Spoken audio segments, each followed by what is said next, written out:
Before we begin, take a moment to get comfortable. Let your arms go heavy, your breath slow.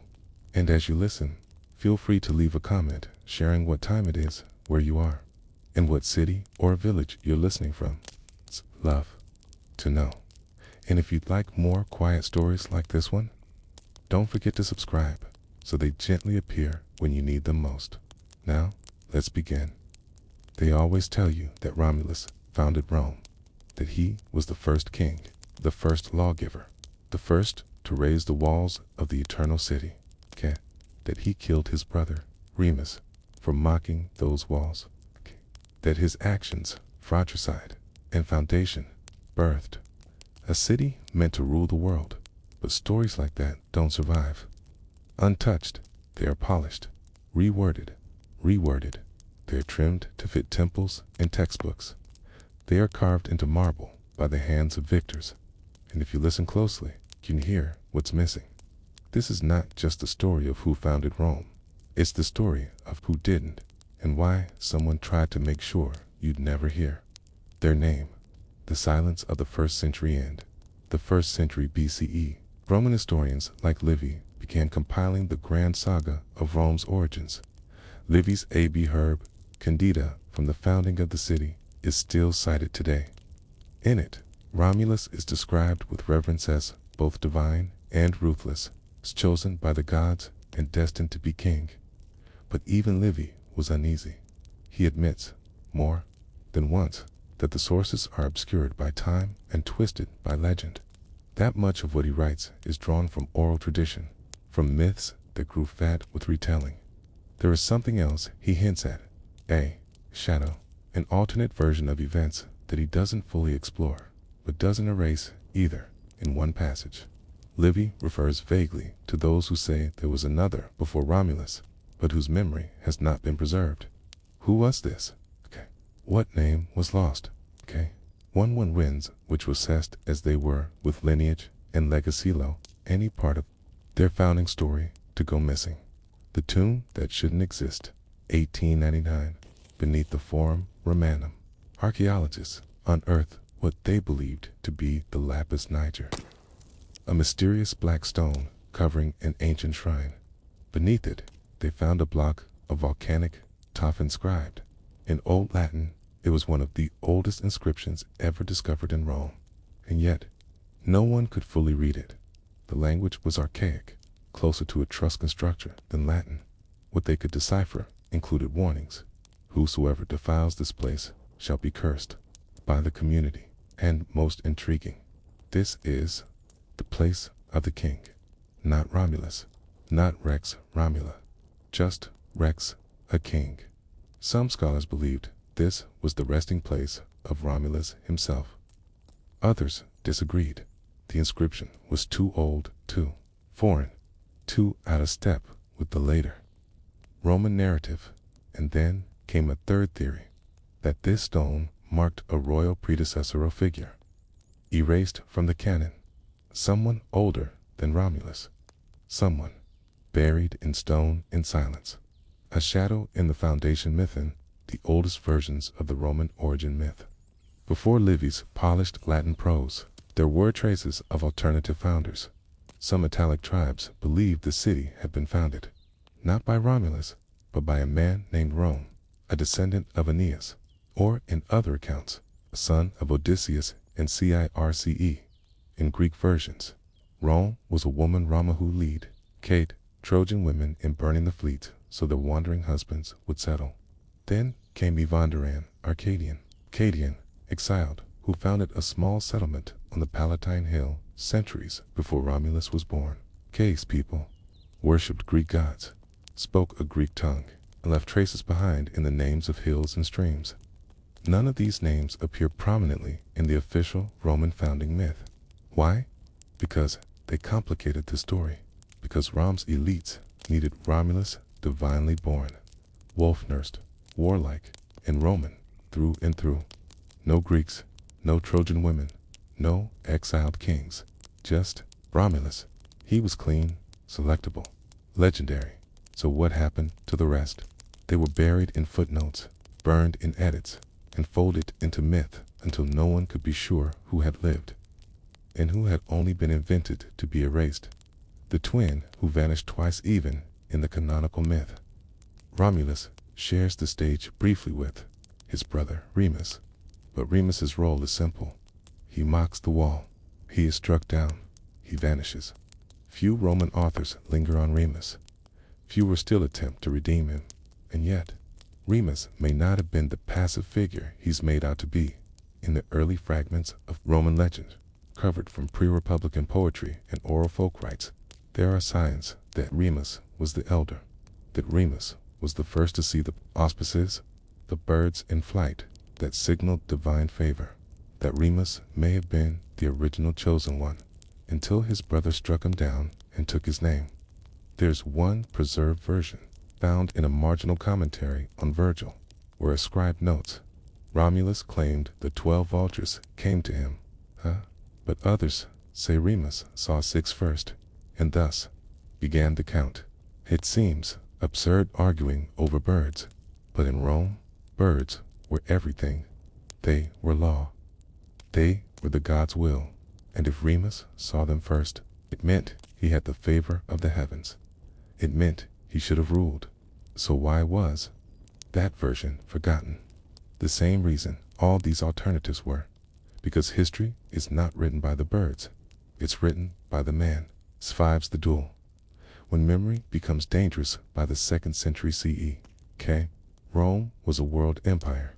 It spanned deserts and forests, mountains and ports. Its armies carried standards of eagles. Its emperors traced their lineages falsely or not back to Romulus. Any deviation from the official founding myth became dangerous.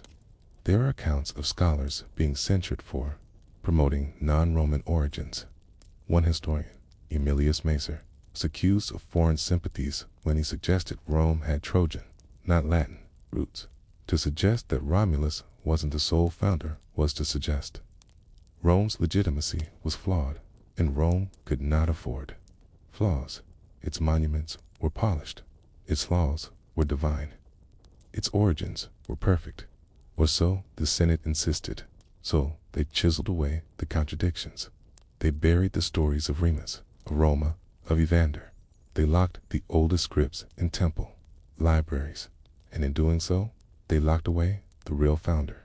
Or perhaps, founders, what the fire didn't burn in 64 CE. Much of Rome burned.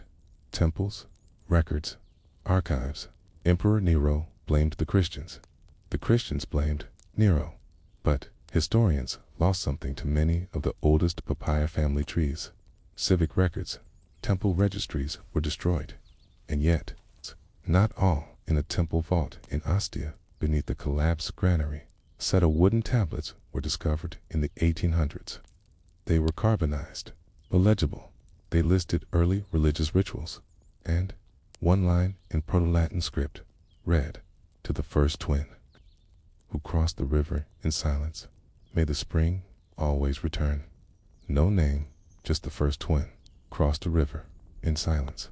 A Remus no longer mocked, but mourned. A Remus whose name may have once been celebrated in spring festivals, before those rites were rewritten, before the first twin became just a joke. In the story told to children, the echo beneath the hill at night. In the Roman Forum, the stones still shift. Wind moves between the columns. Tourists are gone. Lamps flicker low and below the Palatine Hill. In a corridor, long closed to the public, there's a locked grate in the stone. Behind it lies a cavity narrow, damp, lined with early masonry. No frescoes, no inscription, just a hollow. It's known unofficially as the Founder's Gap. Some say it was an early tomb, others, sacred spring. No one agrees, but local guides, whispering among themselves, sometimes say it belonged to the brother. They don't say which one. They don't have to, because the silence beneath Rome's stones still belongs to Remus, and maybe, just maybe, to someone else entirely. Someone whose name was carved once and then scraped away.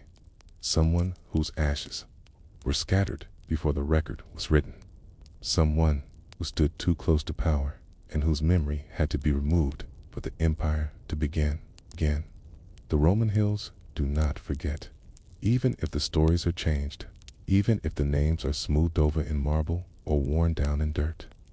The land remembers where people once walked. Stones outlive scribes. Rivers shift, but carry echoes. And though Romulus's name is carved everywhere from arches to altars, it is not the only one.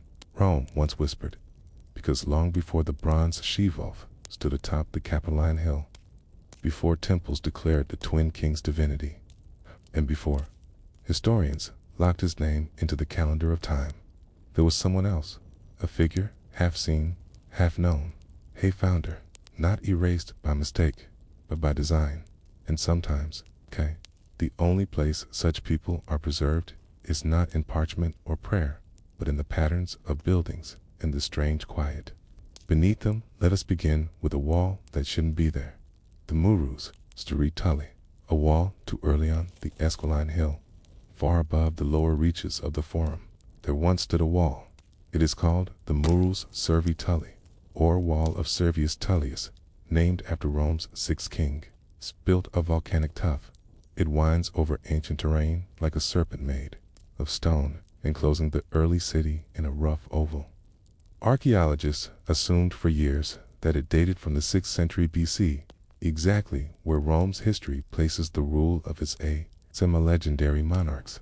But in the 1980s, something strange was discovered beneath one of the wall's layers, an earlier foundation, not from the 6th century BCE, but from the 8th decades, taps generations before Romulus was said to have founded Rome, and the foundations were oriented toward a different center, not the Palatine Hill, where Romulus built his hut, but toward the Aventine, the hill associated with Remus.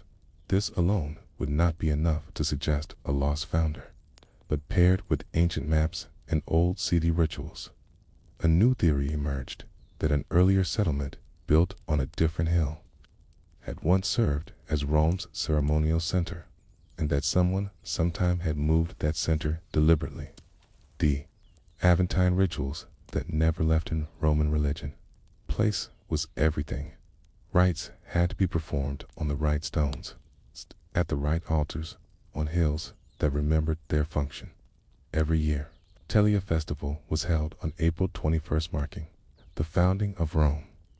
And though most of the celebration took place on the Palatine, where Romulus's walls had supposedly been laid, some of the oldest rites were conducted on the Aventine, specifically, in an area known as the Remoria, literally place of Remus. It appears in pre-Augustan texts as a ritual field. Animal sacrifices were offered there in honor of the city's unknown protectors, but the location was always treated with ambiguity. It was sacred, yet not royal, ancient, yet not venerated, and its origins were cloudy, according to the poet Ennius.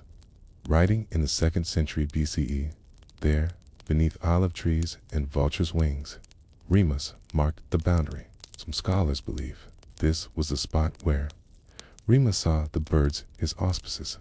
Others suggest it may have been the site of his tomb, or perhaps a memorial to someone else entirely, absorbed into the story of Remus for political convenience. Because, as Rome expanded, the Paralia festival became more symbolic, and the Romaria faded in importance. But the land never stopped being visited, not by priests, by masons, and not to worship, but to bury. Burials before the Republic Rome was not built in a day. But neither was it empty before Romulus. Excavations in the Forum, Boreum, and the Velabrum Valley have revealed Iron Age, post holes, hut remnants, and burial urns dating to the 9th century BCE. Some are child burials. Others are adult.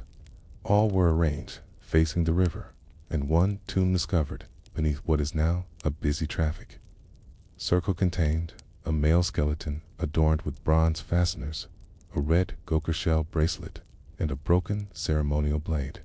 The tombs dating round 830 BCE. that is 2 full generations before Romulus. Too early, say some historians, to matter. But what if it wasn't? What if this man, buried with symbols of leadership and facing the sacred river, was once remembered, once named, once revered, and then, once replaced, the artifacts around him match a non-Latin tradition closer to Sabine or Etruscan burial styles. Not Latin, not Roman, not allowed. And yet, there he lay before the legends. A man buried in the old style, in a city that had not yet been born. The laws that changed the name in the early Roman public long. After the kings were gone, the Senate issued the leges regia, or royal laws. These were supposedly handed down by Romulus and his successors, then codified for the new republic to retain. Among them was a strange clause: let no man make libation at the grave of the false founder.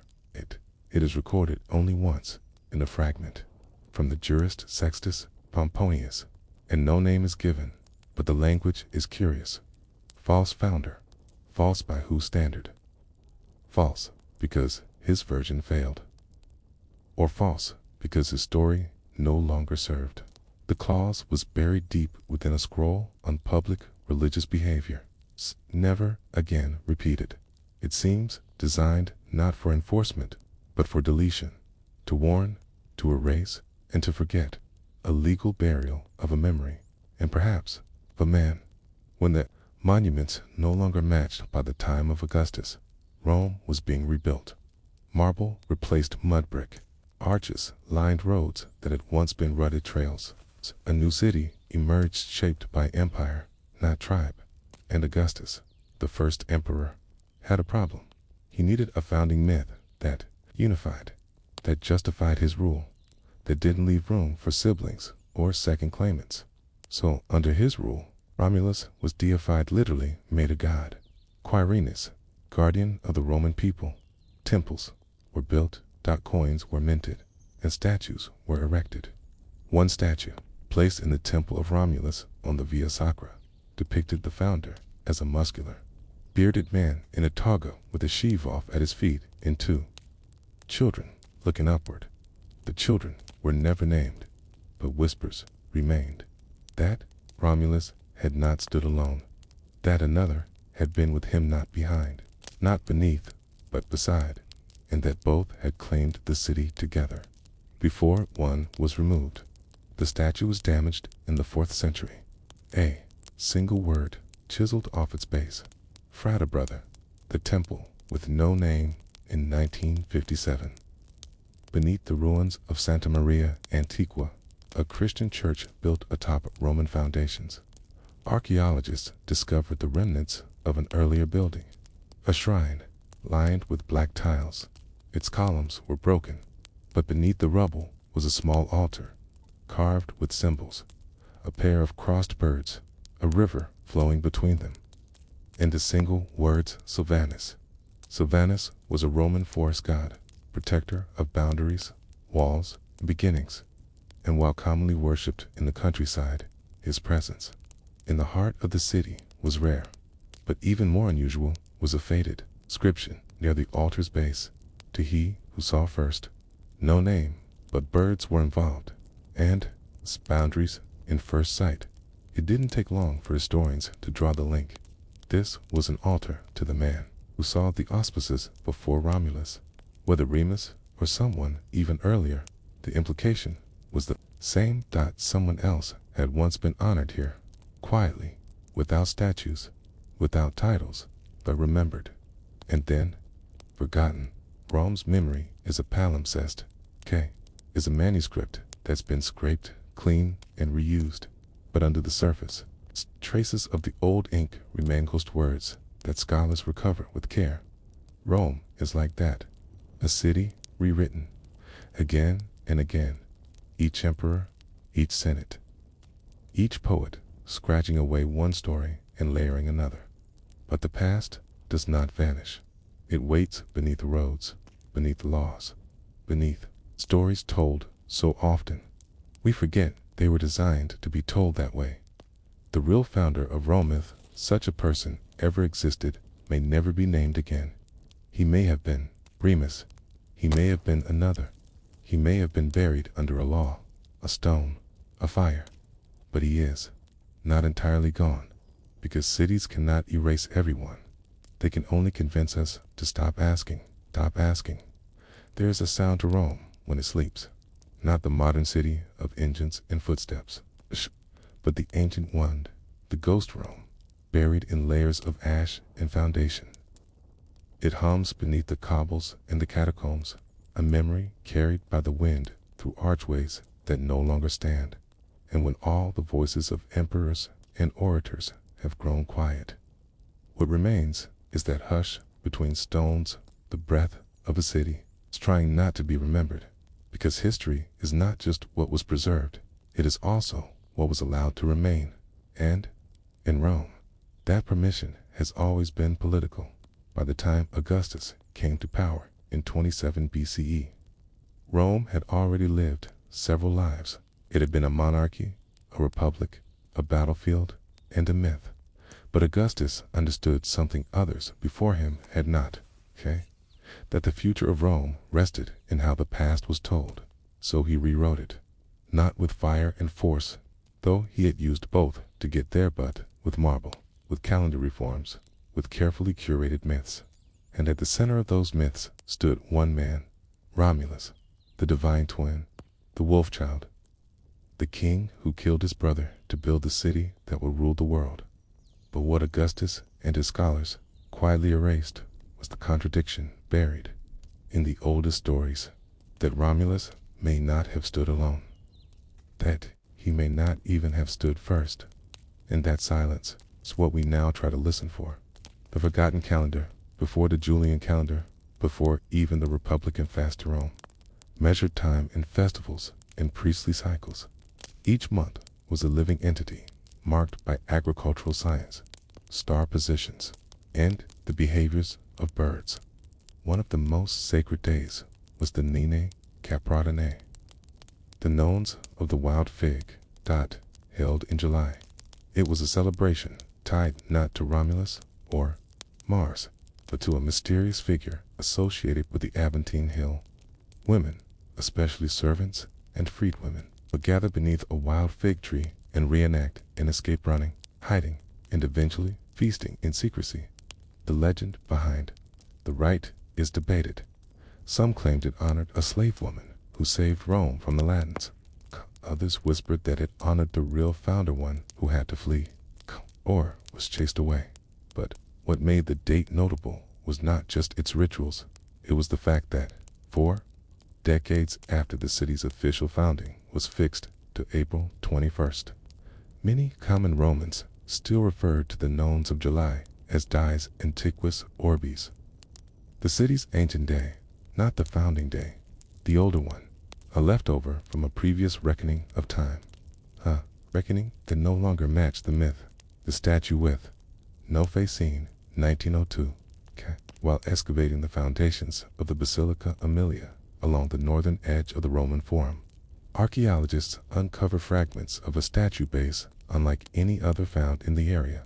The pedestal bore the usual dedication to the res publica, the public thing, the Roman state, but the name of the figure honored had been scratched out, not chiseled or burned, but carefully scoured away with water and abrasion over generations. The result was eerie. No gouge marks, no hammer scars, just a smooth oval where a name once lived. What made it stranger still was the orientation of the statue. Unlike all other statues on the site, which faced south toward the Senate or east toward the temples, this one had faced west toward the Aventine. The statue itself was missing, likely melted down centuries before, but fragments of its sandals and part of a bronze staff were found nearby, and on the base's back corner out of sight. Perhaps not meant to be seen was a faint carving of 2 birds flying in opposite directions, the same birds that had appeared in the augury legend. 2 watchers, 1, facing Rome, 1, turned away when founders were voted into existence. It is tempting to think of history as something discovered like an object pulled from the sand. But Rome reminds us, history is often voted on. The early republic had no single historical canon. Each family, each priesthood, each patrician clan had its version of events. The Fabi traced their roots to Hercules, the Iuli to Venus, and the gens Hostilia even claimed descent from one of the early Sabine kings. But in the 2nd century BCE, the Senate began a subtle project, harmonizing Rome's history with the help of writers like Fabius, Pictor, and the annalists. They began standardizing names, dates, genealogies, and above all founding. Romulus was settled upon, his story tidied, his augury formalized, his fratricide justified, and anyone else. They became myths, footnotes, or simply unnamed. Some historians believe this was an erasure in the modern sense. It was diplomacy, by unifying around one founder. The Senate hoped to unify the city's many tribes, but in doing so, they silenced voices, especially those from hills, not favored by the elite. And so, the memory of any rival founder, be it Remus or a chief from the Tiber Valley, or a Sabine lawgiver, was gradually unremembered, even as traces remained. The earth that refused to forget there is a part of the Aventine Hill that was long avoided by builders. In late antiquity, early Christian churches were raised all over the city, often atop pagan temples or in spaces cleared by fire. But a particular plot near the Santa Prisca church remained undisturbed until the 20th century, when finally excavated in 1934. The area revealed not a shrine or a basilica but a strange sequence of trenches, post holes, and stone alignments that predated the Republic. Some of the stones bore markings, not writing, but symbols, stylized trees, birds, lines in groups of 7. Archaeologists puzzled over them for years until noticing a pattern. The post holes and lines aligned almost perfectly with the sunrise during the Perilia in April, and with the midsummer sun in July. A calendar, a sacred space not built with marble, but with memory, not carved, but marked with sun and shadow. It predated Romulus, it predated the Senate, and yet it had survived because it had not been worth destroying. It had simply been ignored. But the earth had kept it quietly, patiently. Why stories survive in the end? The real founder of Rome may never be recovered. He may have been an early king, a tribal leader, a lawgiver whose name was never written, or he may have been a compositive blend of oral traditions, each passed down until one version outshouted the rest. But the lesson of Rome's origin is not just about who built the first wall. It is about how fragile memory is when tied to power. When leaders need legitimacy, they turn to myth. When myths need unity, they simplify. And when simplification threatens politics, names disappear. But stories, they linger in rituals performed without explanation, in festivals still held beneath fig trees, in children named Remus, even when no one knows why, and in the hills, those quiet, unbothered hills that keep breathing long after the voices have left. Perhaps the real founder was never meant to be remembered, or perhaps he simply refused to be entirely forgotten. Either way, his absence is loud, and somewhere in the stillness between Romulus and Remus is the silence of someone else waiting. When you walk through the ruins of Rome, what you see is marble columns, marble arches, marble slabs cracked and worn by time. But Rome was not born in marble. It was born in mud, thick, sticky, floodplain clay, pressed underfoot by cattle, herders, and people with no gods of their own yet. Before Jupiter, before Mars, before Venus rose from the sea, there were huts, round, smoky, thatched roof huts, scattered along the edges of swamp and hill. And in one of those huts, or rather, in a circle of them, there was once a city older than Rome, not a myth, not a temple, not a story whispered by poets centuries later, but a place a real place where people lived, traded, fought, and died. And yet, today, it does not have a name. Not a certain one, at least, because the city that came before Rome was never meant to be remembered, not because it was unimportant, but because it was inconvenient. The valley, for the forum, before the forum became the beating marble heart of the Roman world. It was a swamp, not metaphorically, a real swamp thick with reeds, prone to flooding, and utterly inhospitable for anything other than insects, frogs, and snakes. The area between the Capitoline and Palatine hills was a marshy basin where runoff collected, but people lived nearby, on the hills above the muck, and they had to cross that swamp daily to reach pastures, to visit shrines, to reach others. Archaeologists have found wooden walkways, carefully laid planks tracing lines across what is now the forum's floor, dating back to the 9th and 8th centuries BCE. This wasn't just a footpath, it was infrastructure, and where there's infrastructure, there's planning, and where there's planning, there is a city. VI's rival across the Tiber River, on higher, rockier ground, stood Villian, a Etruscan city, older than the Rome we know today. Villia was powerful, archaic, structured. Its people built massive tombs, elegant pottery, and had writing, long before the Romans.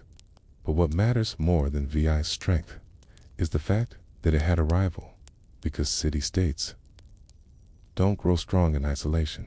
They grow by contest and evidence from the hills that would become Rome, particularly the Quirino and Esquiline hills, suggests a dense cluster of pre-urban settlements existed in the 8th century BCE. They shared pottery styles, they shared burial practices, and most importantly, they shared roads, small ones, cut directly into the hill's toothless stone. Long before Romulus was said to draw his plow line on the Palatine, some scholars argue that these hilltop clusters were not just villages, they were districts of a proto-city that no longer exists in name because it was absorbed, or erased, or both. The sewer that rewrote history, Rome's Cloaca Maxima, the Great Drain, has long been held as a marvel of early Roman engineering. It's a tunnel that runs beneath the forum, once draining the swampy basin into the Tiber. It was traditionally credited to the kings of Rome, especially Tarquinius Priscus, and viewed as proof of royal initiative and urban sophistication.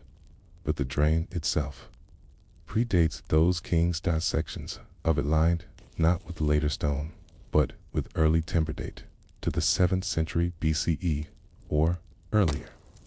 That's at least a generation or two before the kings traditionally assigned its creation. So who built it? And why was the marsh already a problem before Rome's founding myths say a city existed? The answer may be simple. Because a city did exist, a disorganized, perhaps federated collection of hilltop tribes, using shared infrastructure to manage shared terrain. The drain was not a Roman marvel, it was a survival system, and later kings simply took credit, because taking credit in ancient history was as powerful as building the thing itself. Buried beneath the hills when Mussolini's regime sought to glorify the Roman past in the 1930s. Massive excavation projects were launched across the city. Some uncovered imperial grandeur, others something stranger at the base of the Capitoline Hill. Digging for a road revealed post holes and wattle impressions far beneath the imperial pavement, evidence of round huts. But they didn't match the Palatine's so-called hut of Romulus. These huts were older and arranged in a formal circle, a plaza, possibly even a council space with fire pits, shared grain storage, and most intriguingly buried set of pig and sheep remains laid out ritualistically. Not Roman rites, but pre-Roman ones, consistent with practices seen in Central Italy's forgotten tribal confederations, especially the Latins and Sabines, and there, under the layers of Rome's stone self-image, was something else. A proto-city, not a village, not a temple, but a real, functioning, organized hub. One that was not ruled by Romulus and never claimed to be names that don't fit the story. Even the name Rome raises questions.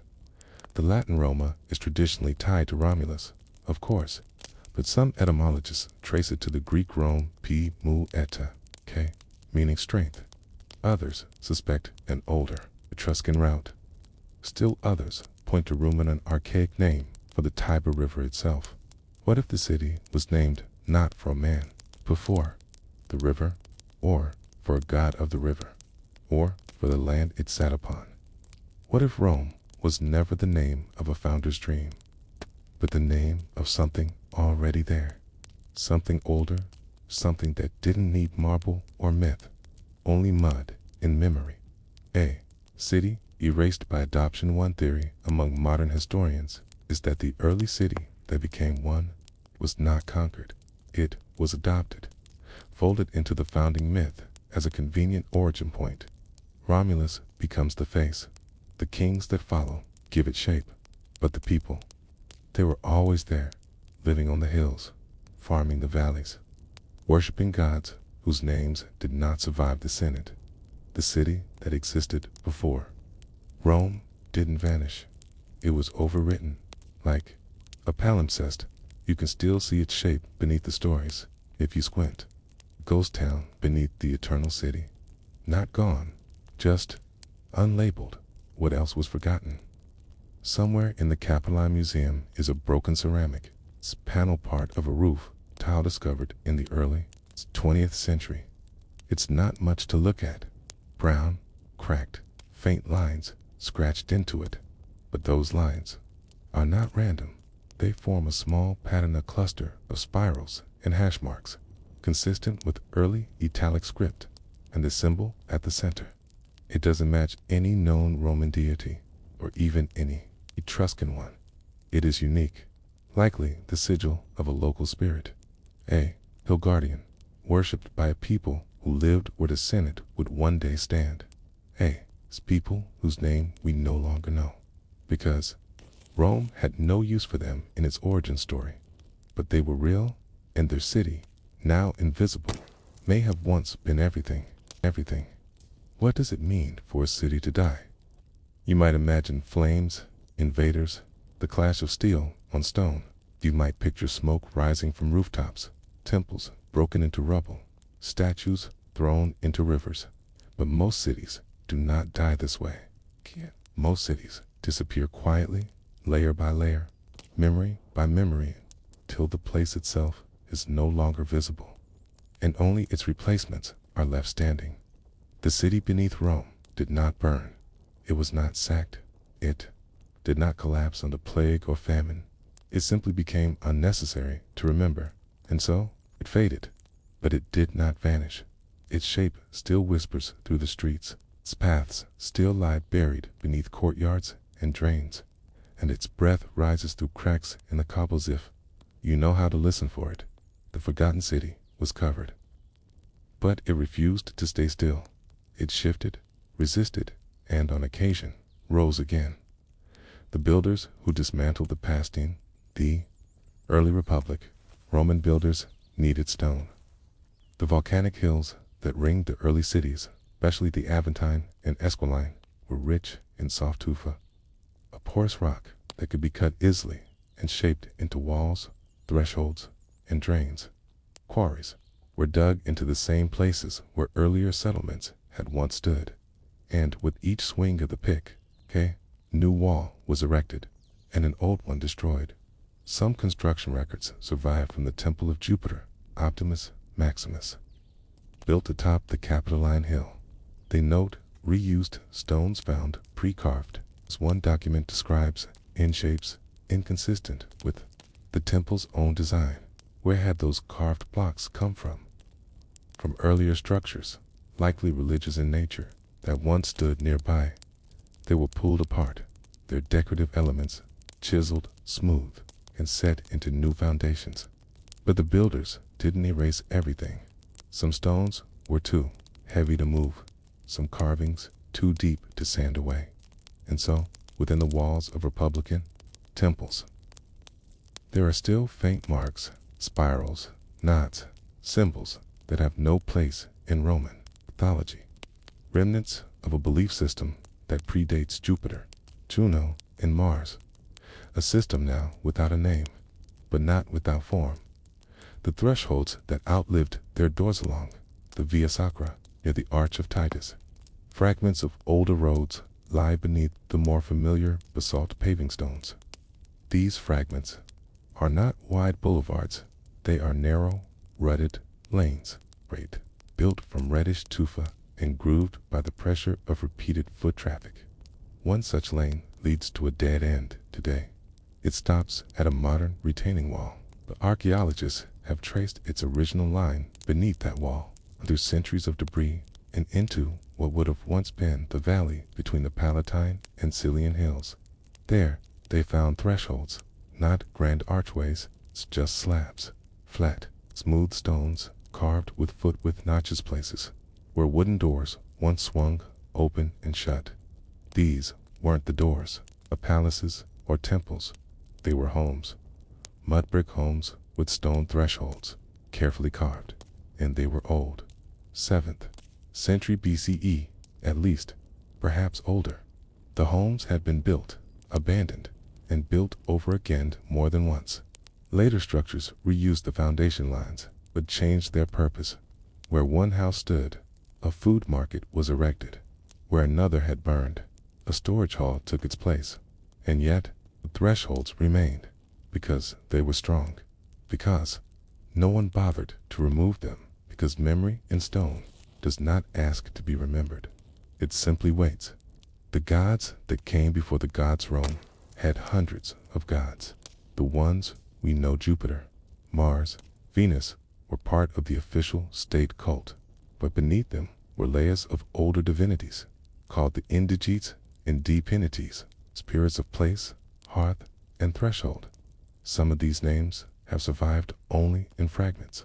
Names like Fons, the god of springs, or Closina, goddess of the sewers, but others remain unnamed.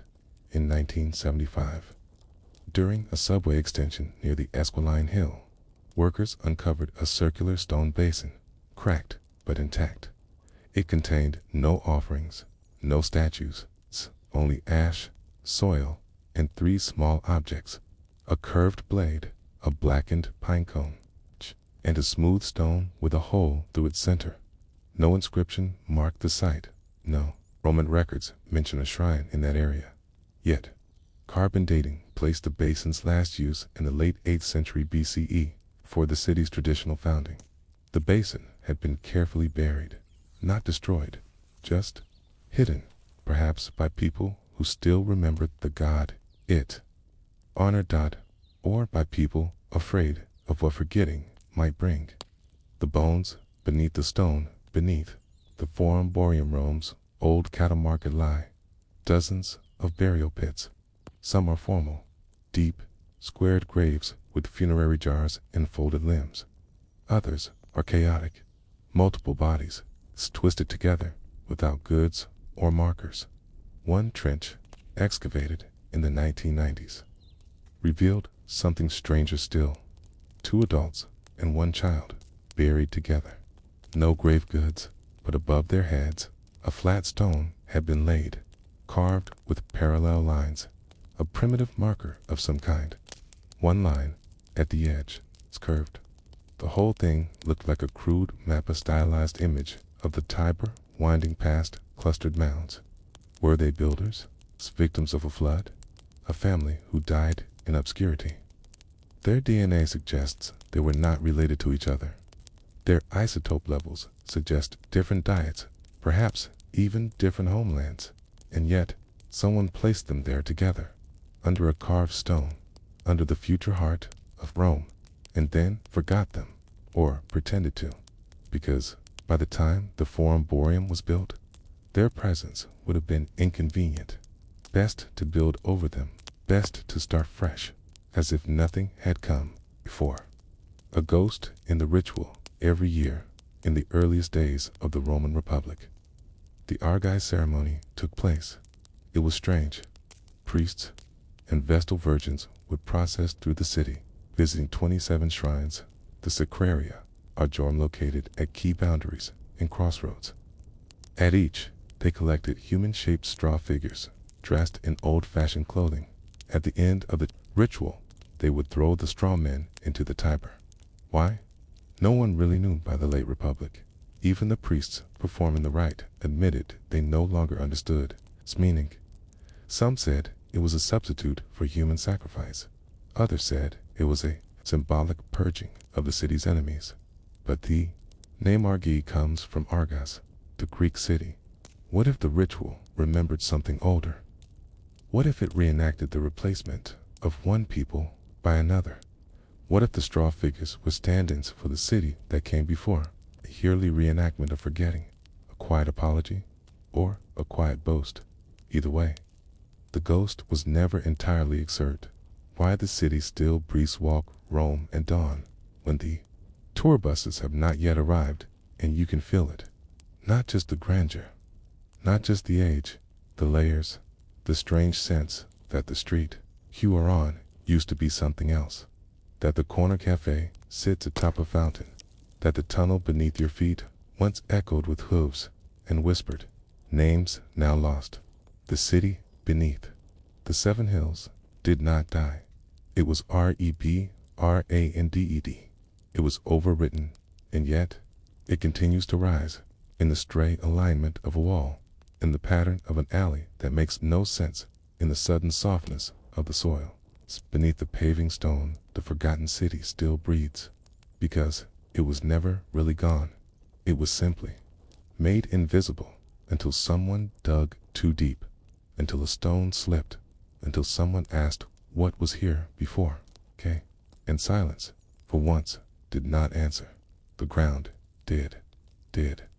There are hills in Rome that do not forget. Most cities are built outward, expand in rings, one generation reaching out from the last. But Rome was built both outward and upward, stacked like parchment.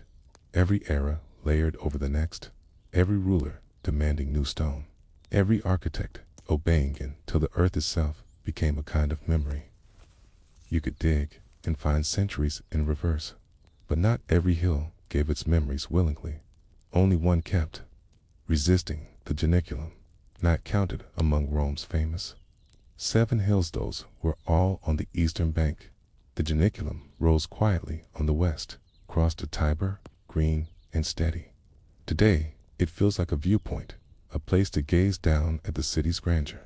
But once was older than the city, older than the myth, and some say still holds the pieces of a story that was meant to stay buried. The hill with no founding Roman. Legends barely mention the Janicum. It's not part of the founding myths.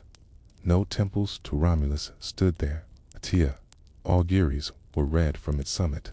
The Sabines, who merged with early Romans through blood and war, didn't count it among their sacred places either. And yet, archaeology disagrees. In the 19th century, workers laying foundations for a villa unearthed strange remains, tools, shards, and bones, yes, but also something else. A wall, not a Roman wall. Its masonry didn't match any known Roman method. No concrete, no fired brick, no opus incertum. Instead, it was made from massive, unshaped blocks dry fit in heavy forming, a low barrier that encircled a portion of the hill's crest. No writing adorned the stone, no builder's marks, and when the wall was traced further, seemed to extend downward, deeper than excavation allowed, as if it had once belonged to a structure even older, later buried and forgotten by every empire that came after. They called it Cyclopean, a word used when history no longer explains. And then they stopped digging, because there were no answers. And answers in Rome are political. The map that didn't belong, 1923. A minor historian named Lucia Marcantonio was cataloging estate maps of the Trastevere, districtin old working-class area on the west bank of the Tiber at the Janiculum's base. One parchment map, dated to the 1400s, showed something odd. A cluster of symbols in the wrong place. Notations of wells, shrines, and what looked like roadways, all crammed into a place that had long been listed as undeveloped. Even by Renaissance standards, Lucia investigated.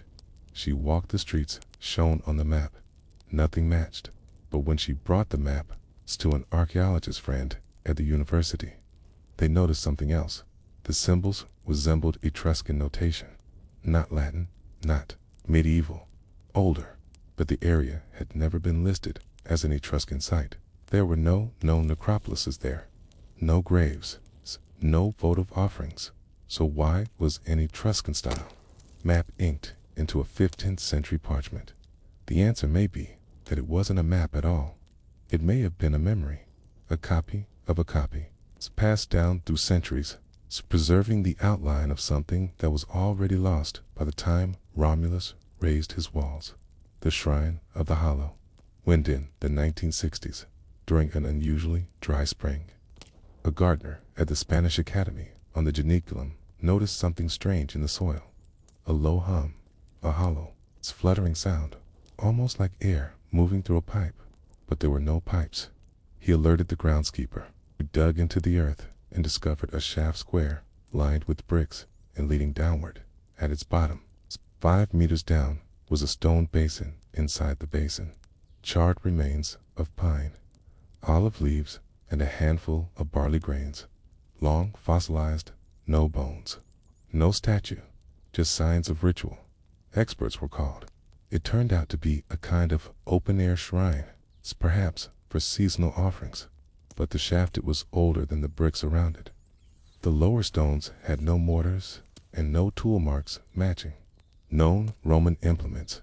Radiocarbon tests dated the earliest layer to the 9th century BCE, before the traditional founding of Rome, before the name Romulus. And still, the locals knew. They had always called the wind that passed through that part of the garden La Voce dei Primi, the voice of the first ones. No one remembered why, only that the wind whispered differently their names. Had never made it to. The marble Rome's monuments are thick with names, scribed in arches, chiseled into altars, laid in bronze. But among the earliest records, it's a strange absence. No consensus on who founded the first walls west of the Tiber. We have names for everything else, the priesthoods, kings, the grain quotas, but the settlements on the Janiculum, nothing. Though someone decided they didn't count or shouldn't in one scratched fragment of a bronze tablet from the 2nd century BC he found near the Vatican. There's a line that reads, ... qui anta trans flumen condiderit, quod nomen refugit ... which translates roughly as ... he who built beyond the river first, whose name recoiled ... The phrase is poetic, incomplete, and strange. Whose name recoiled. Recoils suggests fear, rejection, maybe even danger. Perhaps Rome's real founder or co-founder stood on the wrong side of the river. Perhaps his story didn't suit the city that came later. Perhaps his name was whispered for a while, then silenced. Some stories die quietly, others are killed. The path that no longer appears. There was once a path older than any road. It led from the Tiber's western bend up through the woods of the Janiculum, not paved, just packed earth, stones worn by foot and hoof. Pilgrims took it in spring. Farmers used it during drought, carrying jugs to a spring said to never dry. But by the 1700s, the path no longer appeared on maps. It had been absorbed into private gardens, reshaped by estates and villas, but its route remained, faintly if you knew where to look. One portion passed under what is now a wall of the Spanish Academy. Another skirted the edge of an old fountain basin. The final segment, according to oral tradition, ended at an oak tree that no longer stands, an oak that bore strange scars. One old caretaker, before his death in 1983, insisted. The tree had marks on it like writing, deep cuts that the bark kept trying to cover, but never quite healed. He remembered being told, as a boy, "Dot, the marks were letters in a language older than Latin. A language that never had an alphabet, just signs and memory, the hill that waits in the 21st century." Satellite imagery of Rome has revealed curious anomalies beneath the uniculum. Faint outlines of circles, interrupted arcs, clusters that resist alignment with any known structures. But excavation is nearly impossible now. The hill is protected, covered in embassies, academies, protected parks. Modern Rome sleeps atop it gently, yet beneath, the shape persists. Not a temple, not a palace, perhaps something humbler. A village, a market square, a gathering place for people who had names, customs, cause, and the misfortune of being remembered by the wrong city. Because it is not just the dead who are buried, it is sometimes the truth. What was the geniculum? We do not know, and perhaps we are not meant to. Perhaps it is Rome's last defense, but some stories are too old to be uncovered, that some foundations should remain unmeasured. But for those who walk its heights, especially at dusk, when the light bends and the air cools, there is still something in the wind. Not sadness, not pride, something like memory. Memory that refuses to stay still, that does not rise to proclaim itself, that simply waits in stone, in soil, in the places where the names were carved. And carved away, carved away. The ancient world had a deep fear of memory, not the kind passed through statues or stone, but the soft, persistent memory that lived in the wrong people. The people who remembered events differently, who held the silences between myths and filled them with questions. In many cultures, those people were cast out. In early Rome, one such person wore a crown. Her name is rarely spoken now. The few sources that mention her treat her as a problem to be solved, a loose thread snipped from the tapestry of origin stories. But if you read carefully, she reappears quietly, almost defiantly, in the margins of a myth, in the way only a woman erased by history can. Her name was Tanaquil, and if the records are to be believed, she was the first queen of Rome who remembered too much and chose to destroy what others wished to preserve, not out of malice, but to keep the city alive. A queen from the wrong place. Tanaquil was not Roman. That fact alone made her story difficult to preserve. She came from the Etruscan city of Tarquini, far to the north. The Etruscans, even in their time, were considered strange. Their language was unrelated to Latin. Their gods, though similar, had older, stormier names. They built underground tombs filled with painted banquets, and their women, unlike Roman matrons, were educated, visible, and unafraid to speak in public. Tanaquil brought that with her to Rome. She arrived with her husband, Lucumo, sometime in the 7th century BCE. At the time, Rome was still a muddy network of hills with thatched roofs and wooden shrines. It had kings, but they held little more than symbolic power, and tribal elders still controlled most of the land. Tanaquil saw this, and, according to the historians who survived her, declared that her husband would become king. Not hope, not pray, declare they. Say she read omens in the flight of birds, in the way smoke curled upward, and in how a hawk once stole Lucuma's cap and dropped it back on his head. A sign, she insisted, that the gods themselves acknowledged his destiny. He became Tarquinius Priscusa, 5th king of Rome. But those same stories never call her Queen Tanaquil, just the wife who saw too clearly, the woman who hid a king's death. Tanaquil's reputation as a queen comes not from formal titles, but from her actions after her husband was assassinated. He was murdered by the sons of a rival noble. A knife, a public ambush. But Tanaquil did not cry out. She did not call for revenge. Instead, she closed the palace doors. For days inside, She claimed the king was only wounded, that he needed rest, and no visitors. In the meantime, she made public declarations in his name, had messages read aloud from behind curtains, and summoned the Senate only in private. She installed a young senator named Servius Tullius to act as a temporary voice for the king. Servius was no noble. He was a freedman, born of a slave woman. But Tanaquil said the gods had marked him too. Eventually, she revealed the king had died. But by then, Servius was already treated as ruler. He became the sixth king of Rome, the first without royal blood. And Tanaquil, unacknowledged, became the woman who controlled a kingdom through silence, smoke, and perfectly timed rumors. But the old families never forgave her, and they never forgot what the records refuse. To say leave, the Roman historian, writing centuries later, mentions Tanaquil only briefly. He refers to her Etruscan arrogance, her feminine cunning, and her obsession with omens. Other sources call her a witch. Some modern scholars believe she may have been a priestess of Uni, the Etruscan goddess of fate and childbirth, before marrying into Roman politics.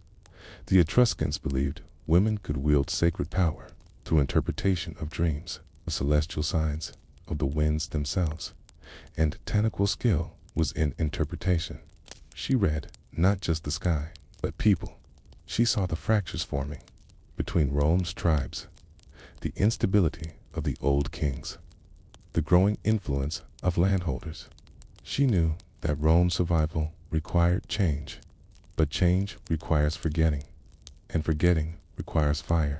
The library that vanished ancient sources speak of Rome's first library, a collection of scrolls kept within the royal house. They were said to contain early law codes, tribal histories, genealogies of the kings, and, most curiously, records of the Etruscan foundation, myths, not Roman ones. According to a fragment from an anonymous source quoted by Pliny the Elder, a woman of influence burned the sacred records of the city's past to prevent them from falling into the wrong minds. No name is given, but the time aligns with Tanaquil, and the motive makes sense. Rome was consolidating. Its early kings were being mythologized. Its tribes were being absorbed or pushed out. A patchwork of identities was being transformed into a single Roman story, clean, noble, male. Kate, Etruscan memory did not fit. A queen who orchestrated power, manipulated succession, and altered public memory through careful lies. That was not a tale the Republic would want preserved. So the records disappeared, burned, perhaps, or simply hidden beneath new versions. After all, history does not need to lie. It only needs to leave certain things out.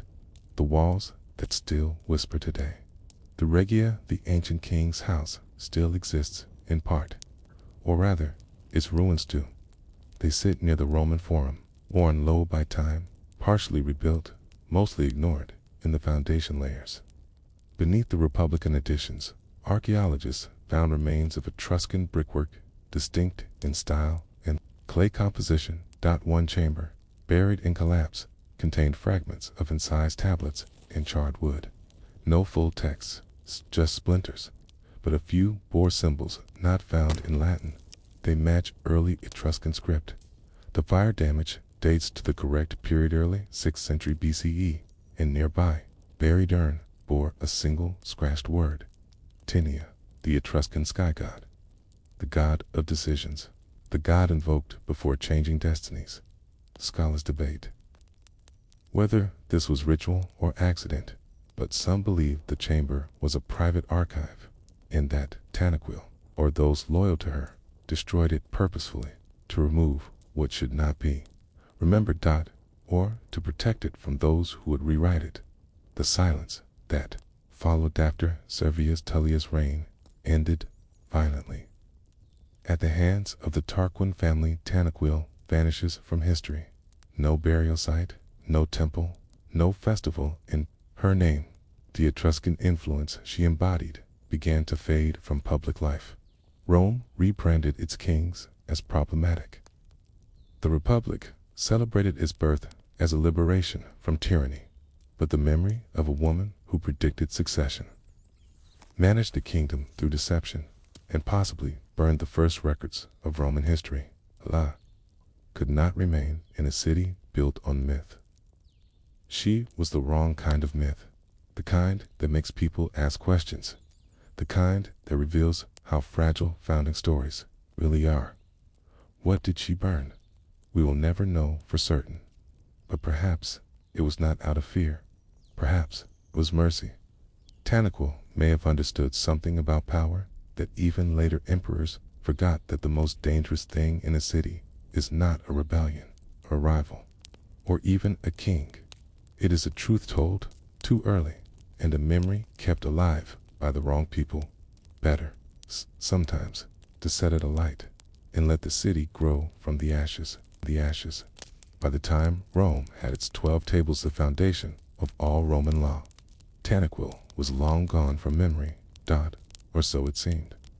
The 12 tables are often described as the beginning of Rome's justice system. They were chiseled in bronze, displayed publicly in the Forum, and taught to Roman children for centuries afterward. But before they were written down, laws in Rome were unwritten. They were kept in the minds and mouths of the patricians, passed like heirlooms, amended without record, cued, and enforced unevenly. This was how power was preserved, through memory that could not be challenged. But someone eventually disrupted that memory, and many believe it wasn't just the work of one Senate committee or a group of reformers. It was an echo of Tanaquil's unseen influence. Quint, who had burned old records to preserve a city, may have also helped plant the idea that some records, once written, must never burn again. A law code to bind the city. The 12 tables were born from tension. The plebeians, Rome's commoners, had begun to resist the unchecked decisions of the patrician elite. They wanted rights, protections, clarity. It said they withdrew from the city, camped outside, and refused to return unless laws were written in a public forum. The elite eventually agreed. A delegation was sent to study Greek laws in Athens, but when they returned, what they proposed was not entirely Greek. Some of it echoed Etruscan traditions: funeral rites, land boundaries, inheritance rights, and priestly roles. All ideas the Romans rarely admitted came from their northern neighbors.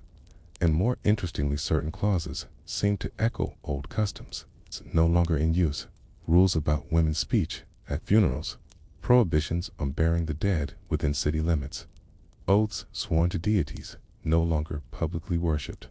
Some believe these were leftovers, legal remnants from the time before the monarchy ended, perhaps even fragments of the rules Tanaquil once enforced or preserved. Burned records don't always disappear completely. They sometimes survive in the things people still do, the phrases they repeat without knowing why, and sometimes the act of destruction becomes a form of preservation.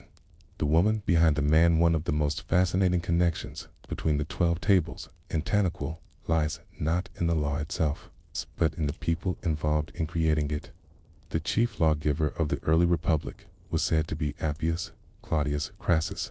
He was a patrician, known for his sternness, his obsession with order, and his controversial attempt to control both law and morality. But buried in one late account is a mention that his mother was of Etruscan origin. Her name is not recorded, just that she came from Tarquinii, just like Tanaquil. Some scholars suspect the Claudi family preserved ties to the Etruscan nobility longer than they admitted, and that the codification of law in Rome may have drawn not only on Greek legal philosophy, but also on Etruscan ritual forms of justice that was still spoken about in private. Among these was the concept of silent judgmenta, legal act in which a person could defend themselves by maintaining a precise silence under ritual conditions, forcing the court to consider divine will rather than argument. It never appears explicitly in the 12 tables, but some of the early laws suggest room for divine interpretation and for the accused to be judged not by speech, but by presence. It is a shadow, a ghost in the law, like Tanaquil herself, still present, but never named. The scribble beneath. The stone's archaeologists working in the forum, Romanum, have long debated the meaning of a fragment found near the Comitium, the traditional speaking area of early Rome.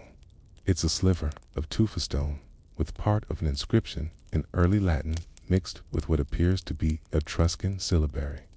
The translation is incomplete, but one phrase stands out: Etiam regina vetuit, even the queen forbade it. No one knows what the full sentence said, but it's among the oldest written phrases recovered in the area, and it raises questions. Who was this queen? What did she forbid? Why was her authority inscribed in a time when kings were gone and queens were never recognized? The most likely candidate, many argue, is Tanaquil. The phrase may have been etched by a scribe who remembered her edict, or by a plebeian who wished to invoke her name as protection, or perhaps by someone who had seen the 12 tables being carved, and who remembered that not all law comes from the Senate. Some laws, especially the ones that last, begin with a woman's silence. A woman who chooses what must be remembered and what must be erased. Memory by omission. There is a peculiar pattern in Roman historical writing. The earlier the event, paint, the fewer the women. In stories of the Republic, women are mothers, wives, or victims. In myths, they are symbols of cities like Rhea, Sylvia, or Lucretia, but never strategists or legislators. But the monarchy, the time before the public, has gaps, and it's in those gaps that someone like Tanaquil must have lived. The omission of her name from early legal codes may not be a dismissal. It may be the very proof of her influence.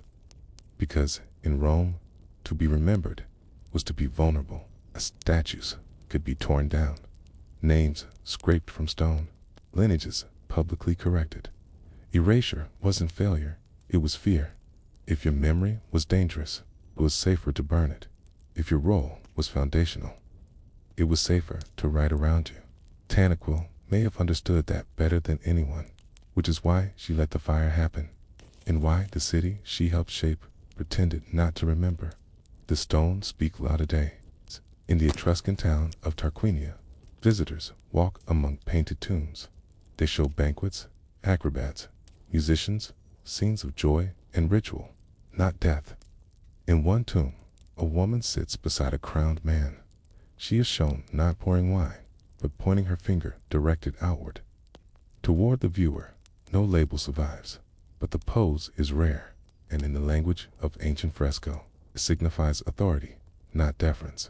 Some believe this woman may be an Etruscan depiction of Tanaquil not as a Roman queen, but as a native priestess. A memory kept alive, not through texts, but through art that the Romans never thought to censor. Etruscan memory flowed differently. It did not insist on permanence. It circled, it hinted, and in its quiet loops, it preserved the people Rome tried to forget. A law of smoke and silence, the 12 tables became the pride of Roman legal tradition. But like all founding documents, their origin is murkier than the polished bronze suggests. Te came from conflict, from mistrust, from a moment when memory could no longer be kept in the mouths of the few. And perhaps, just perhaps, they were built atop the ashes of the scrolls that Tanaquil once burned. Not in spite of her actions, but because of them. Sometimes, a fire is not meant to destroy but to force rebirth, to clear space where new law can grow. Not law made by kings or by priests, but by people who remember what silence can do. There is a strange quiet around the beginning of Roman law, not in how often it's mentioned, because Roman writers like Livy and Cicero spoke of the 12 tables as a source of pride, but in how little is known about the people who shaped it. The names of the so-called Decemvirate 10 men selected to write the laws are preserved, but only 1 or 2 emerge with detail, and even they feel more like shadows than statesmen. Appius Claudius, for example, is remembered not for his legislative genius, but for overreaching his power and falling into scandal.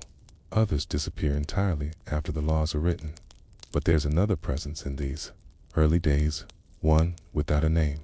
She is not a lawgiver, not officially, not a senator, a scribe, or citizen, but she appears in the margins, in phrases like the Queen forbade it, in sudden reforms that echo Etruscan customs, in laws that prohibit royal symbols even as they adopt monarchic principles, in absences, gaps in lineage, in attribution, in memory that point to someone deliberately erased. This is the story of that unnamed lawgiver, or rather, of how Roman law may have always carried the imprint of someone they refused to name. The silence of the Vestals too. Understand early Roman law.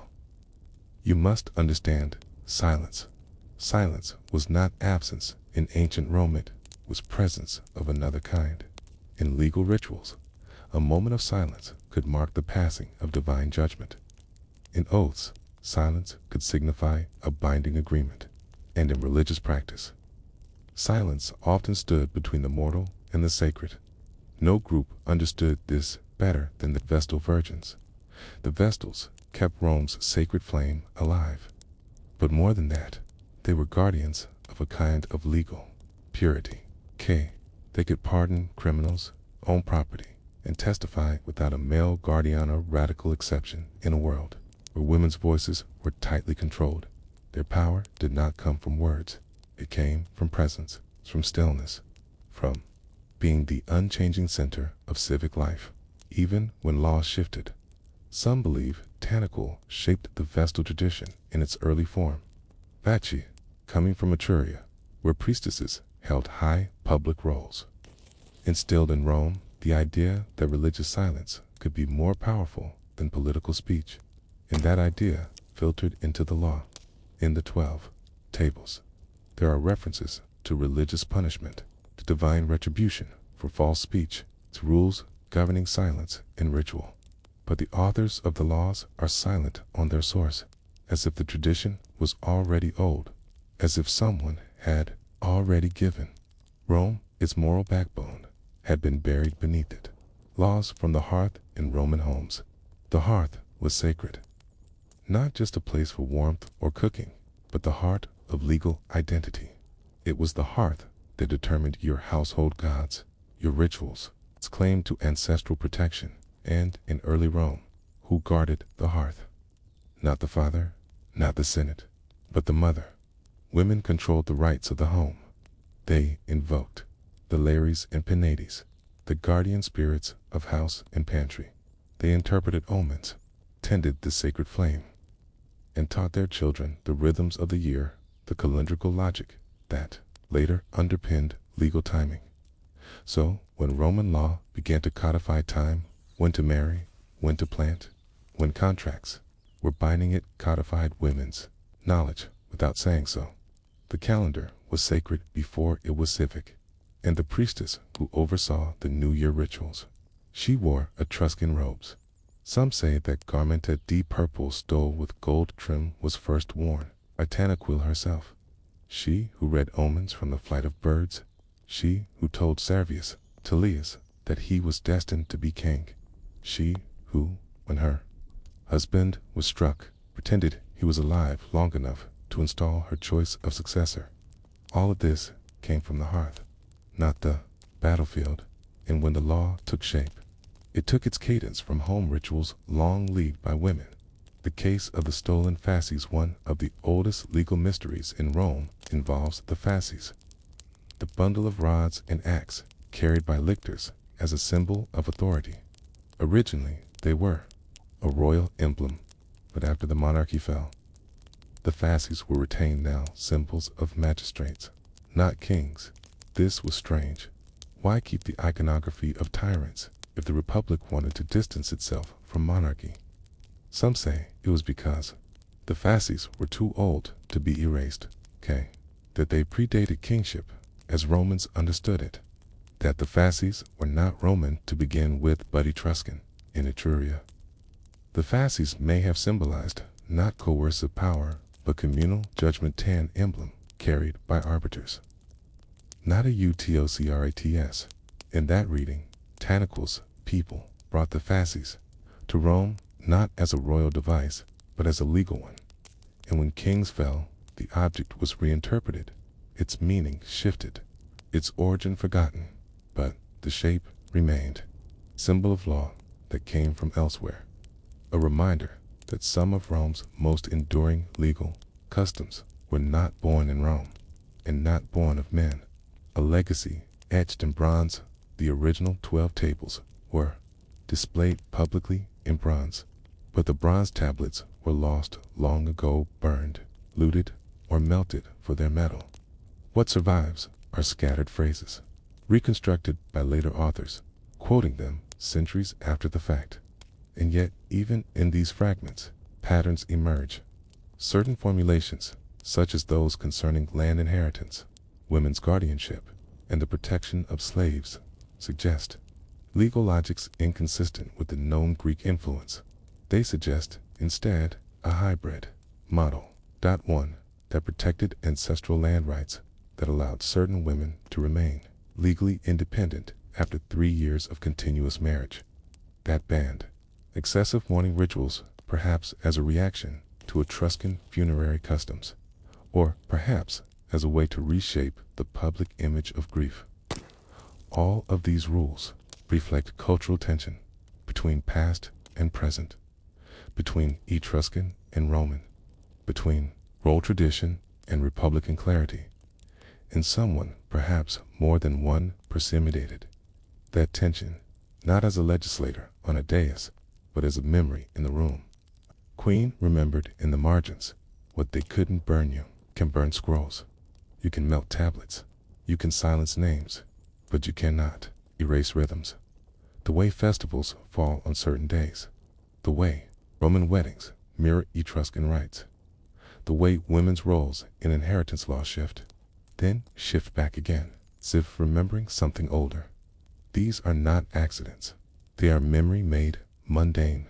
And in that mundane rhythm, Tanaquil survives. Not in the way emperors do not as a statue or a coin, but in the movement of daily law, in the pauses between speech and the fire that was once extinguished, only to be relit in bronze, echoes in the Basilica Walk today into the Basilica Aemilia in the Roman Forum. And you'll find silence.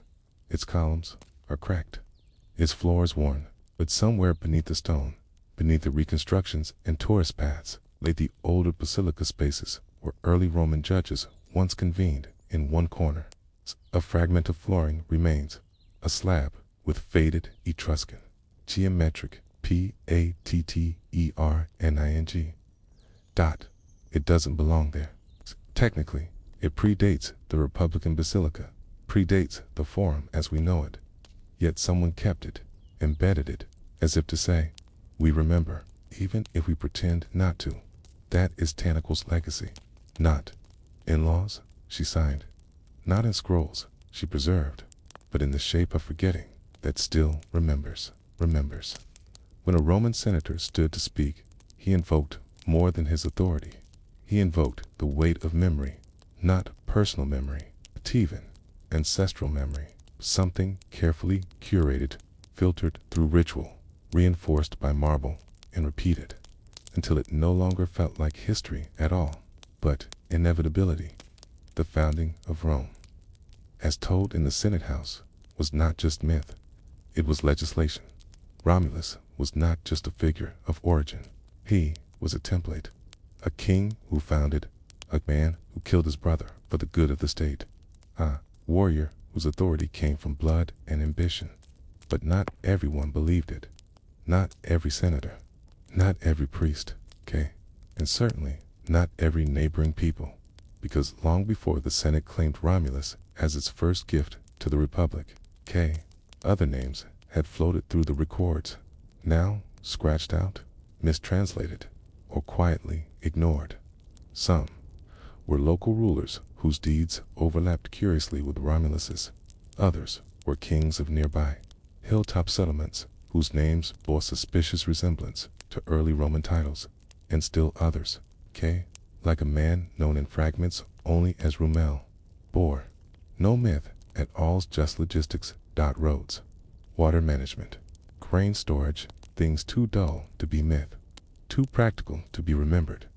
And yet, these were the tasks that cities were built upon. Not wolves, not fratricide, but grain, the law of names in ancient Rome. Names were not personal. They were political. A citizen's full name pronomen, nomen and cognomen, placed them in the machinery of family, class, and memory. But the city's name, Rama, had more than one proposed origin. Some said it came from Romulus, the famous founder. Others insisted it came from Rome, a Trojan woman who traveled with Aeneas and settled the land. Still others pointed to Ruma, an older word, possibly Sabine or Askin, meaning Tita, reference to the Cheval's mythic suckling, perhaps a sacred hill shaped like a breast. But why would a city name itself after an organ of feeding, unless feeding, not conquest, was its first goal, unless someone else founded it? Someone whose power came not from the sword, but from supply. Someone forgotten, not because they were irrelevant, but because they were inconvenient to the image of a martial, fratricidal founding. Rumel and the missing records among the ruins of Villi and Gabii cities that were once Rome's equals or superiors. There exist fragments of records, scratched into pottery and tablets. They are not grand histories. They are ledgers. One fragment, found in the 19th century and now lost, mentioned a man named Rumel, a supervisor of granaries who helped consolidate small hill communities during the pre-urban phases of the region. No fanfare, no divine father, just a man who built storage systems in a valley that would later become the Forum.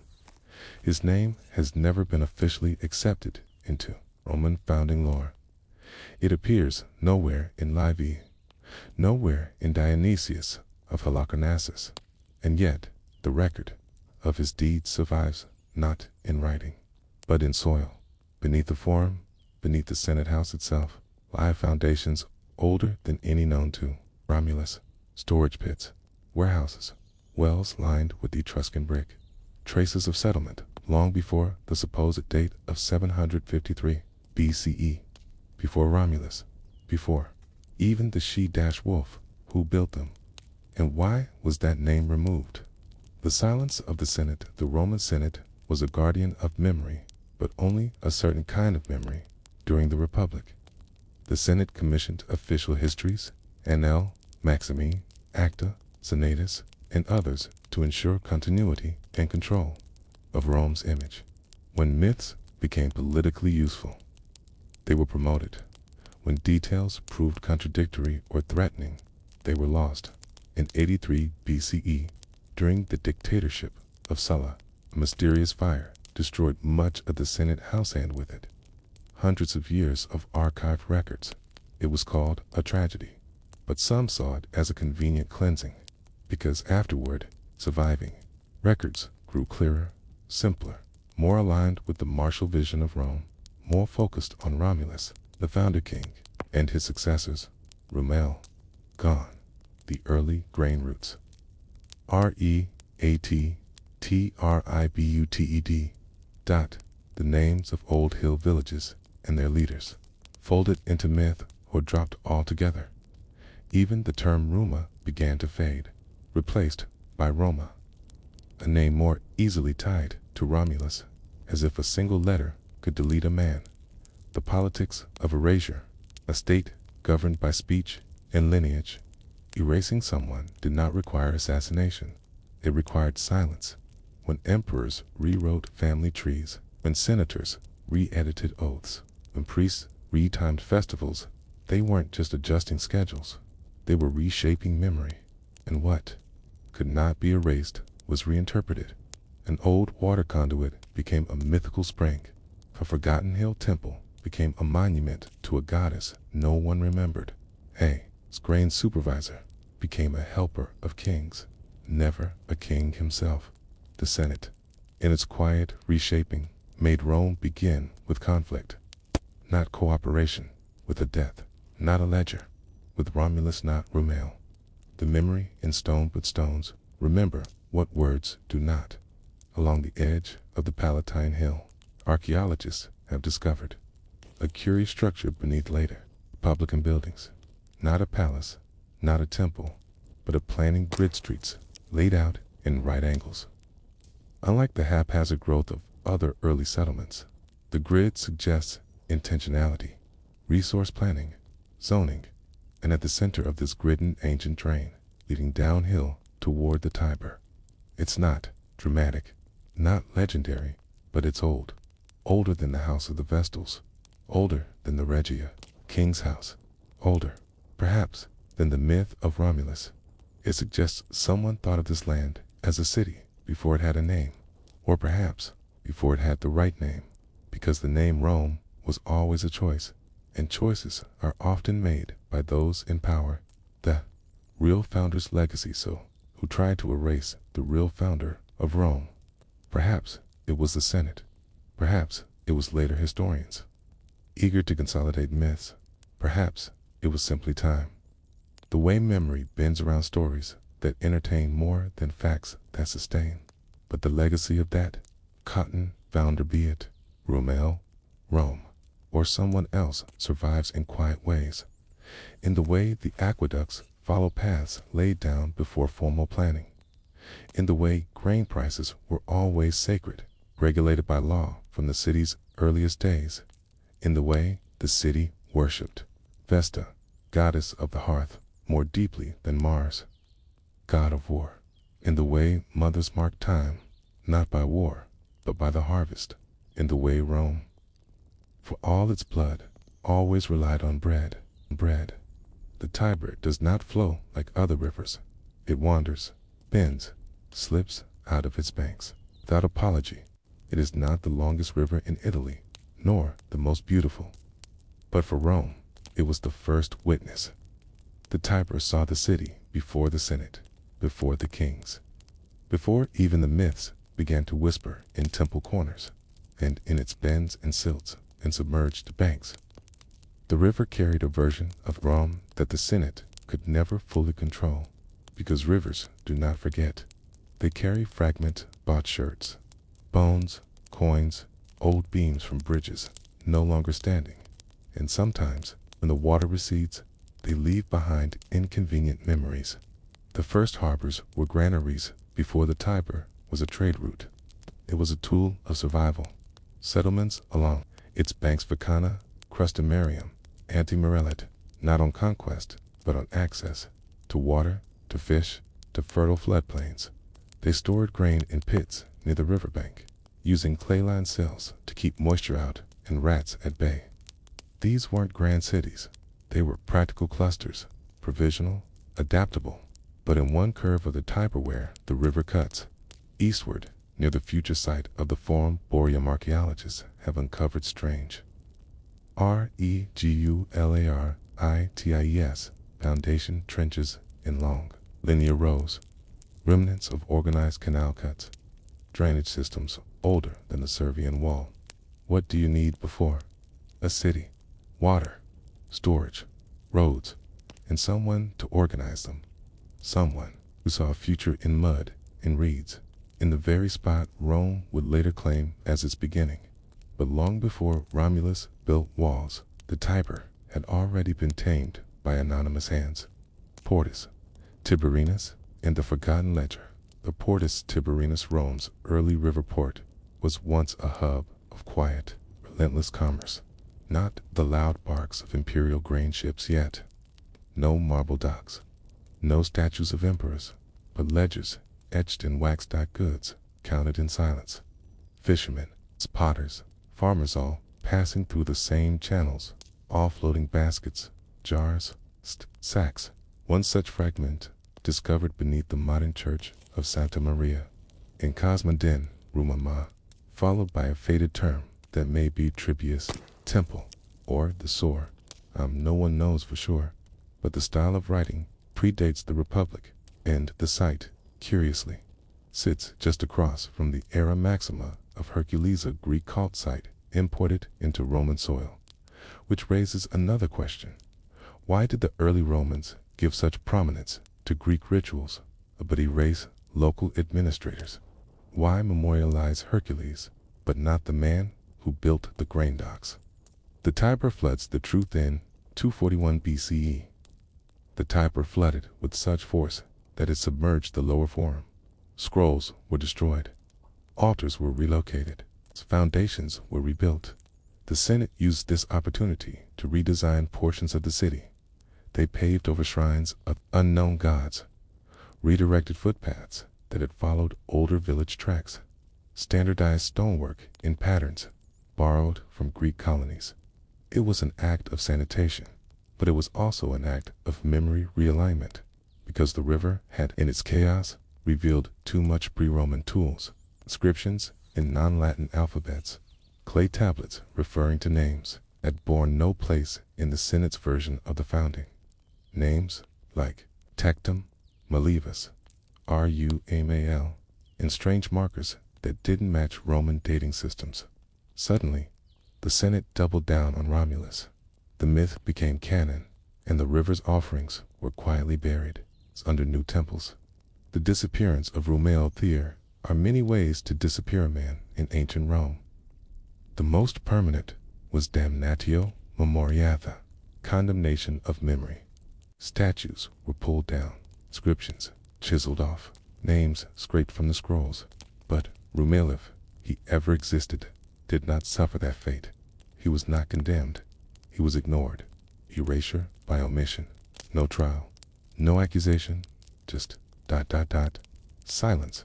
And yet, his fingerprints were everywhere in the original spacing of the Via Sacra, laid out to accommodate grain carts in the oldest portions of the Cloaca Maxima, which curve not toward the royal temples, but toward early trade areas. In the religious calendar's oddly agricultural focus is tied more to planting cycles than to war commemorations, and most of all, in the fact that the Senate never bothered to explain these things, because they didn't need to. The myth of Romulus had become enough. A city founded in blood was more compelling than one founded in barley. What the Senate couldn't control by the time of the early empire. Writers like Varro and Pliny were trying to make sense of the inconsistencies. Varro compiled lists of ancient Roman words in places that no longer made sense, including a puzzling reference to a house of Ruma once located on the Aventine Hill. Pliny noted that certain riverside shrines predated Roman occupation, but bore Latin names implying they'd been renamed, not built, and in obscure liturgical texts used by the Salii in archaic priesthood.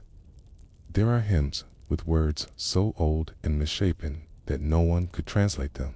Scholars today believe they may be in an Etrusco-Umbrian Creole. Songs of the city's earliest days. Songs never meant for the Senate's ears.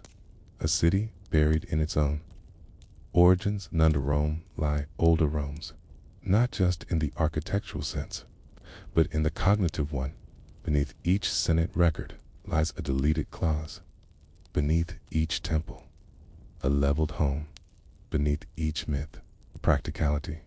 Rome was not founded by wolves or kings.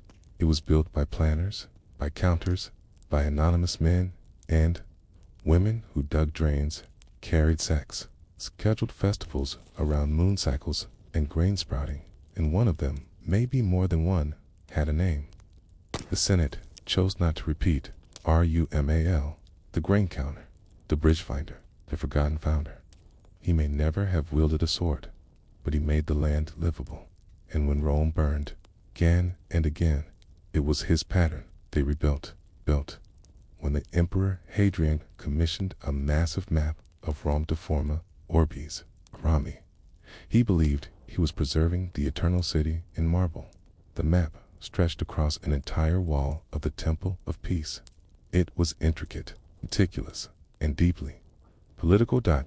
It showed the city as the empire wanted it, remembered, organized, complete, perfected. No ghosts, no gaps, no names that had once mattered. Only the names that remained. But in a strange corner of that map, where the ancient footpaths crisscrossed over a gentle slope on the Palatine Hill, there was something odd. a structure labeled not in full Latin, but in an abbreviation no one has yet fully translated, RVMAED. SAC. Some scholars say it stands for Ruma, AEDs, Sacrama, Sacred House of Ruma. Others argue it refers to a treasury or an early granary, but the location is telling. It sits on the edge of where the earliest Roman huts were discovered, carbon dated to before 750 BCE, before Romulus, before the walls, before the story the Senate told. Who built those huts, and why did a name survive only in code? The invisible founder throughout Roman history. One truth lingered beneath the polished rhetoric of the Senate. Rome was never built by one man, not Romulus, not Numa, not Tarquin, not even Augustus. Rome was shaped by thousands of uncelebrated hands. The Senate could elevate or erase those hands with ease. If a figure didn't fit the martial's divinely touched narrative, he was demoted to a builder, a servant, or simply a silence.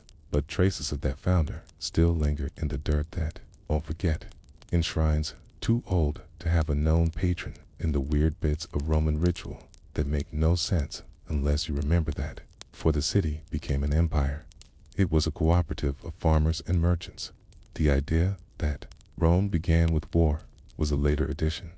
It likely began with food, and the person who organized that food, whether called Rumale or something similar, was once part of that memory, until he, WASN, single quotes, T-Y, erase a builder.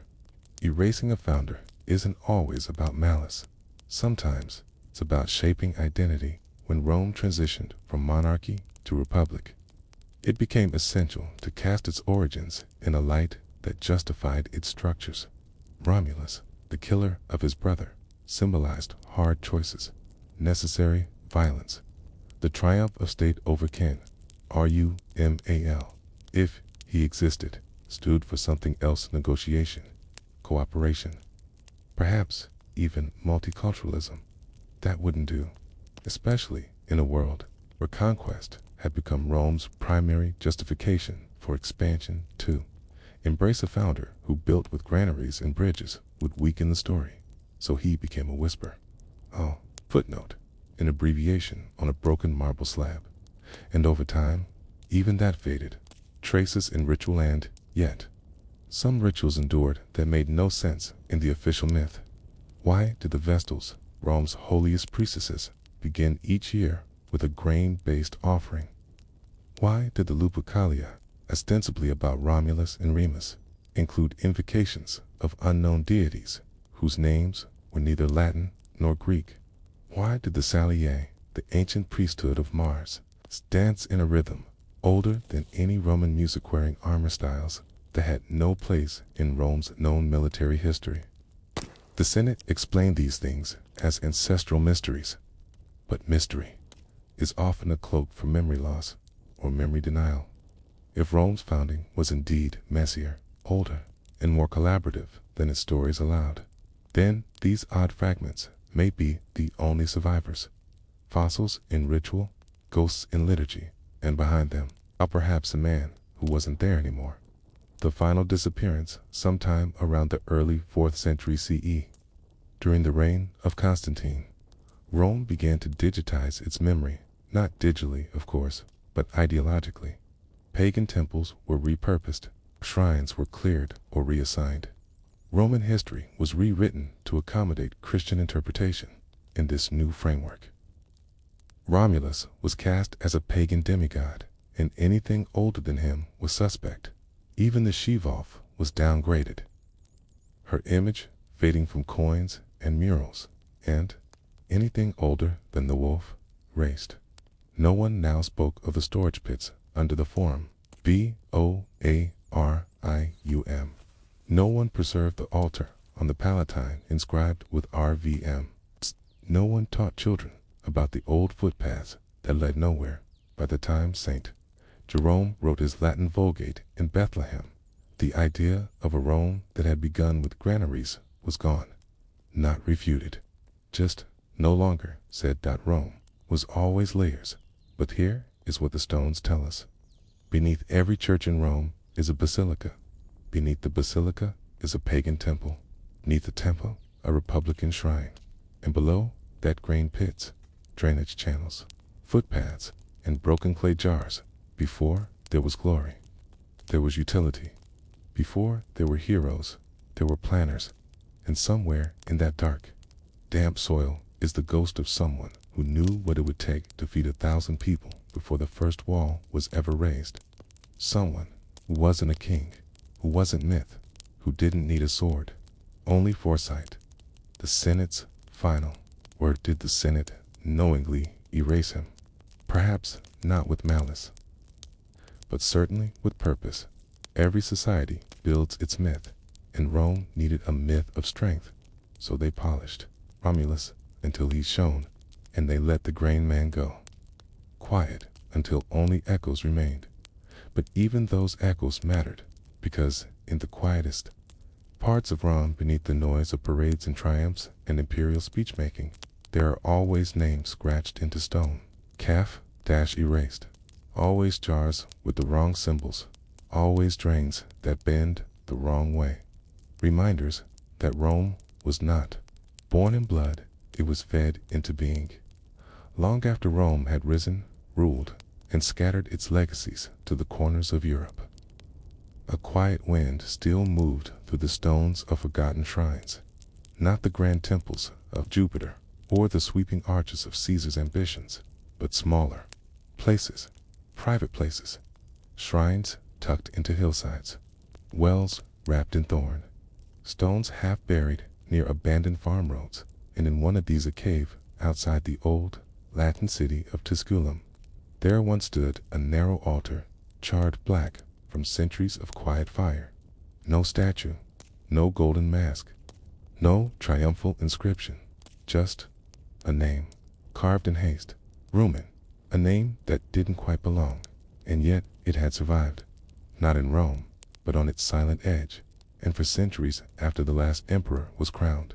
Pilgrims came, slowly, without fanfare, often alone, to kneel, to leave offerings, to whisper questions, because the cave had once held a voice, and that voice had said something Rome was never ready to hear.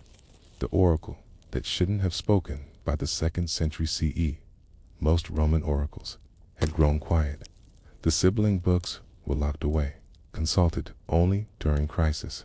Delphic messengers had grown vague or political. Even the once sacred Etruscan rites were used more as ceremony than prophecy. But the shrine near Tusculum, known only as the Mouth, fused to fade. It was never listed among official augural sites. It was never sanctioned by the Senate.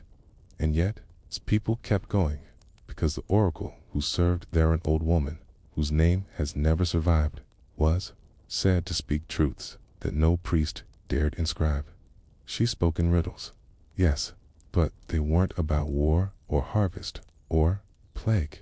They were about before the walls, before the twins, before the stories were curated and sung, and in her most whispered prophecy spoken, some say, during the reign of Marcus Aurelius. She named a founder Rome had forgotten.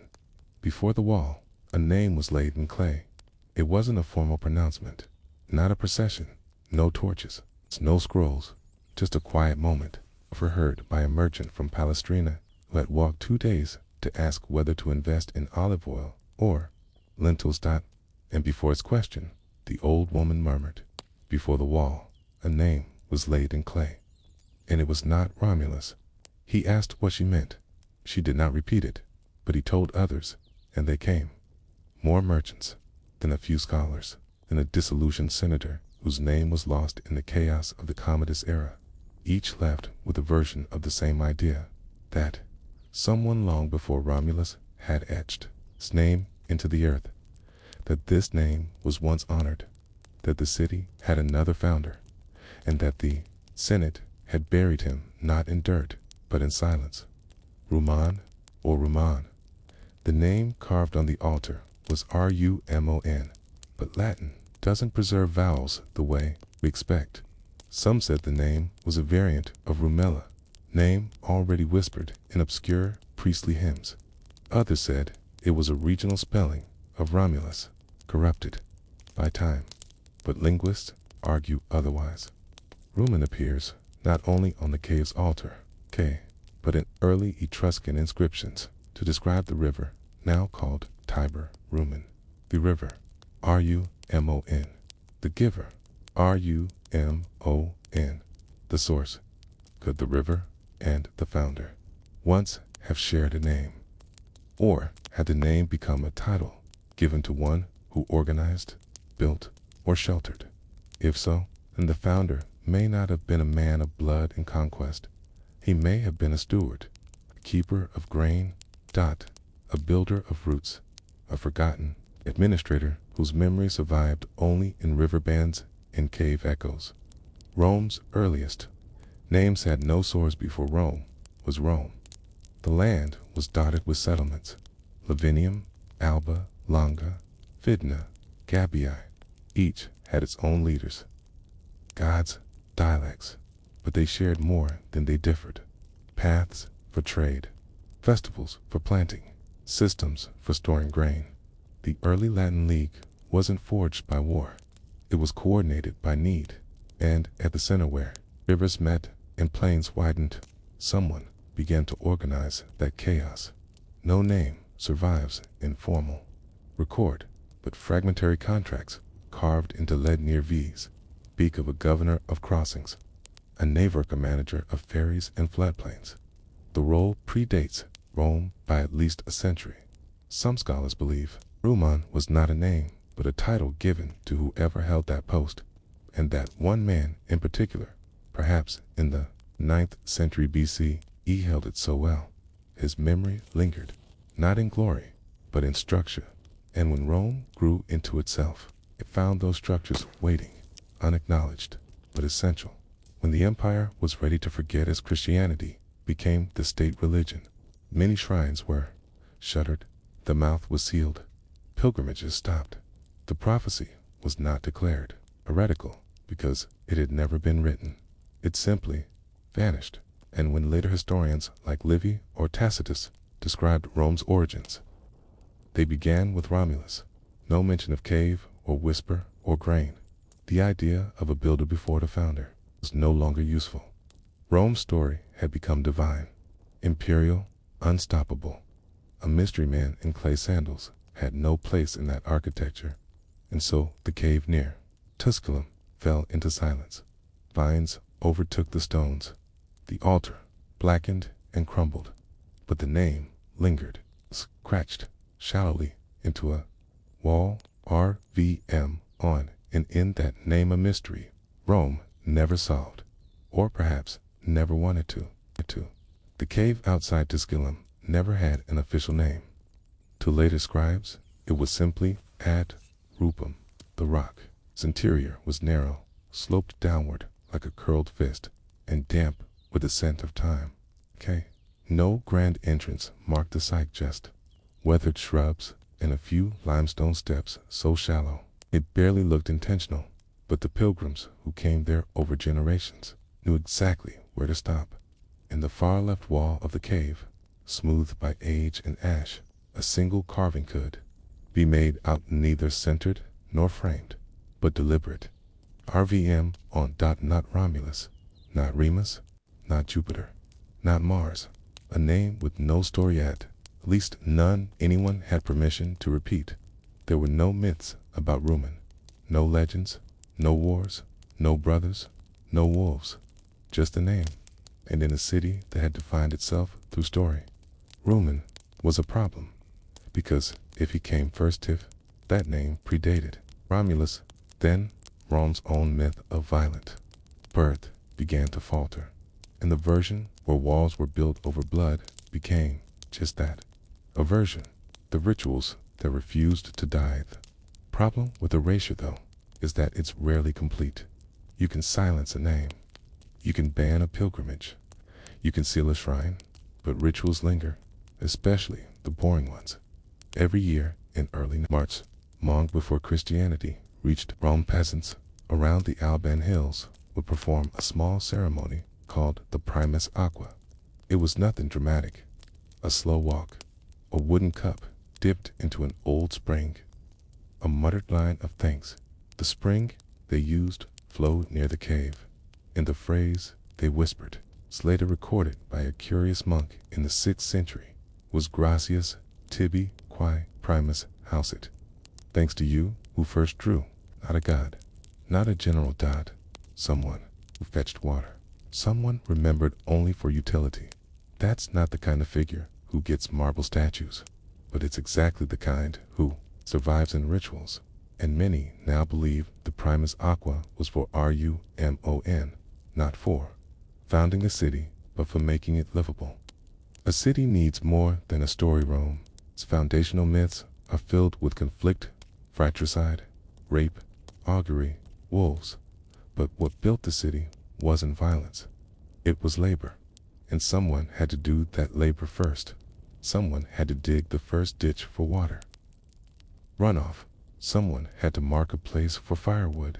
Someone had to organize foot traffic around low spots in the clay.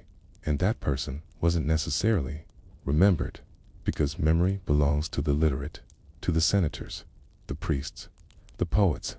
Roman may have been none of those or he may have been all of them in some way. A person who lived before those titles had formal meaning, the kind of person later Rome would find hard to classify and easy to forget. Early maps that tell the wrong story. 1899. Archaeologists excavating near the Tiber's Bend found a fragment of an early boundary stone, rough and cracked, etched in a form of Old Latin barely readable. It marked the border of a forgotten district, possibly pre-Republican, and on the side was a line that puzzled scholars in R.V. Imsac. The inscription might have meant into the sacred area of Rum, or possibly in honor of Roman. It matched no known district, and it contradicted Rome's official map of sacred zones, which placed no founder's shrine at that location. That's not uncommon. Rome redrew its boundaries many times, but what was unusual was the age of the stone. It predated the founding date of Rome, traditionally 753 BCE, by at least 50 years. Who was using the land before Romulus? And what did they call it? Some now suspect that Rome may have originally been a derivative, not of Romulus at all, but of Rumen, a name once linked to the river, and possibly the person who settled beside it. If so, Romulus didn't name the city. He inherited it. The problem with myth management, Rome's greatness depended not just on conquest, but on consensus. The Senate knew this.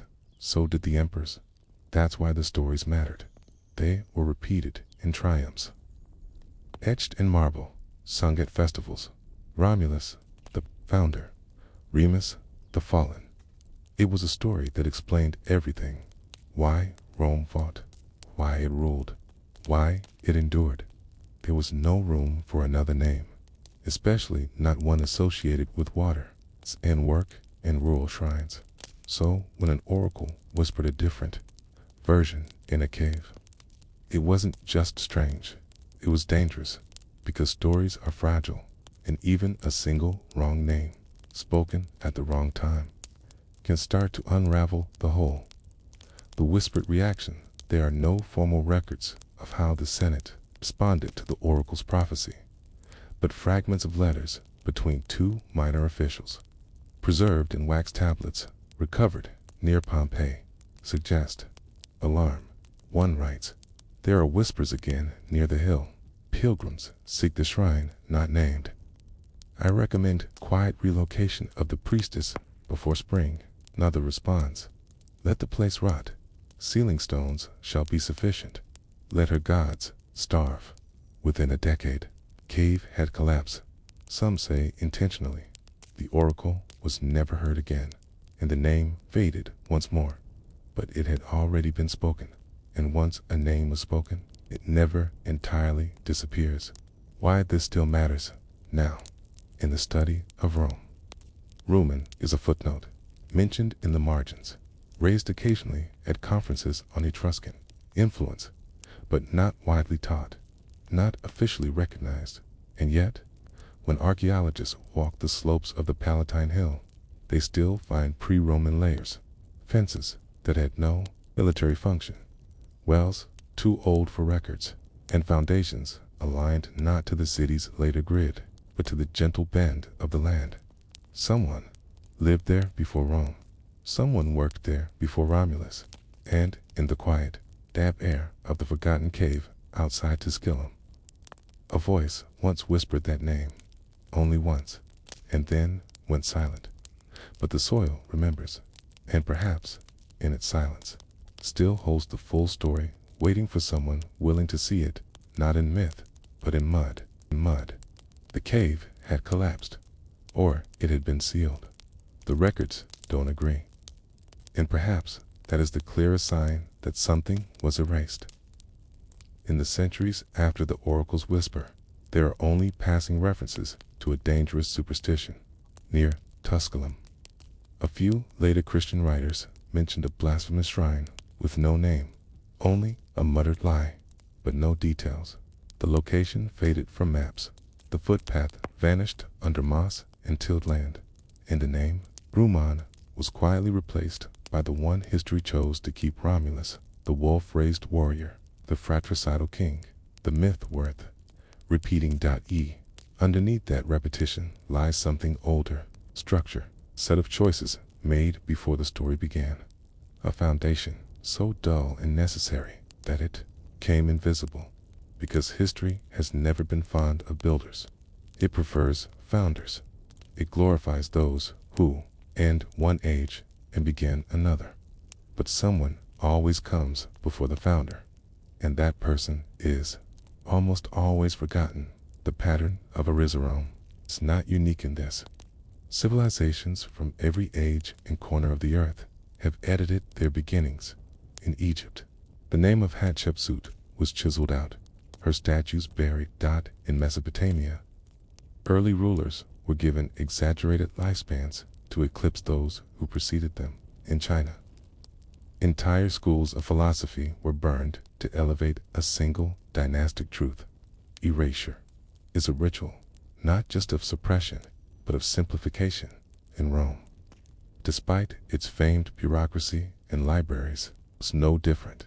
It needed a founder, one founder, and so Roman, whether a name, a title, or a memory, became too many things.